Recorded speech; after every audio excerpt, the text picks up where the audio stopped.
ভাই, হুম। তোমার ওই ছায়াবীতির বাড়িটার কি খবর? এই তো চলছে ভাই, চিন্তা করছি ওটা ভাড়াটিয়া আছে সব?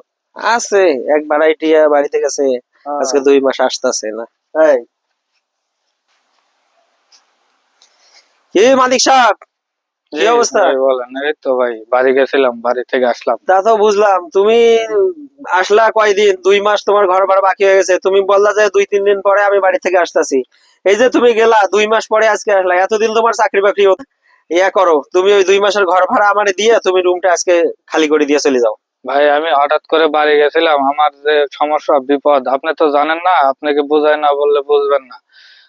আমার আম্মা অসুস্থ, চরম অসুস্থ ছিল। হুম। তো এখন মনে করেন যে বাড়ি থেকে ফোন দিল অসুস্থ, পরে রাস্তায় যা গায়ে তুলছি, ওঠার পরে শুনি যে আমার আম্মা মারা গেছে।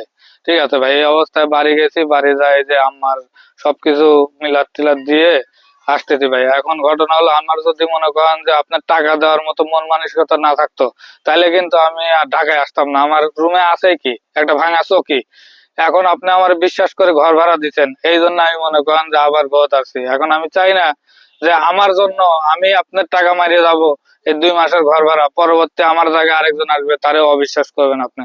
ভাই আমি যেমনে পারি 15 দিনের মধ্যে আপনার ঘর ভাড়া শোধ করে দিয়ে আমি যাবো ভাই।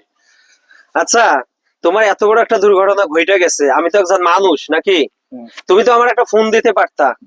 তো এত তুমি আমাকে বিশ্বাস করে আমার শুধু রুম ভাড়াটা দেওয়ার জন্য তুমি এখানে আসছো। জি ভাই, তোমার রুম ভাড়া দেওয়া লাগবে না। তুমি আজকে থেকে আমার ভাই, তুমি এখানে আমার বাড়িতে ফ্রি থাকবা। হুম। তোমার যদি কোনো কাম কাজ করতে মন চায় তুমি করো, ঠিক আছে? ঠিক আছে। তোমার আর ফেরত যাওয়া লাগবে ঠিক না, আছে ভাই। ঠিক আছে? ঠিক আছে। এইরকম তুমি আমার একটা ফোন দিতে পারতা। তোমার এত বড় একটা ঘটনা ঘটে গেছে। ভাই আমি আচ্ছা, তুমি টেনশনে ছিলাম কোনো তো টেনশন ভাই, করা লাগবে না ভাই, মনে তোমার করেন কোনো না। টেনশন করা লাগবে না। তুমি এখন ফ্রি থাকবে আমার বাড়িতে, ঠিক আছে ঠিক ভাই। আছে? ঠিক আছে ভাই। ঠিক আছে ভাই, ইয়ে করো, তুমি বাড়িতে যা ফ্রেশ হয়ে খাওয়া দাওয়া করো, আমার একটা দরকার আছে তো, কাজটা সাইডে আমি আসতেছি। আচ্ছা ঠিক আছে। আচ্ছা যাও যাও, আচ্ছা। আমি আসতেছি।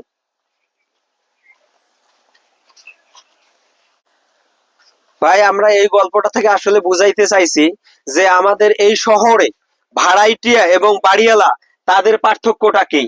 আমরা বাড়িওয়ালা ঠিক আছে, আমরা একজন ভাড়াইটিয়ার সমস্যা কি আছে তাদের এই জিনিসটা আমরা বোঝার চেষ্টা করি না। আমরা শুধু চেষ্টা করি মাস শেষ ভাড়া দাও, মাস শেষ ভাড়া দাও। এটা না, সে আমার বাড়ির ভাড়াইটা, সে আমার একজন ফ্যামিলির সদস্য, এই হিসাবে আমরা সবাই যেন সবাইকে আপন মনে করি, ঠিক আছে?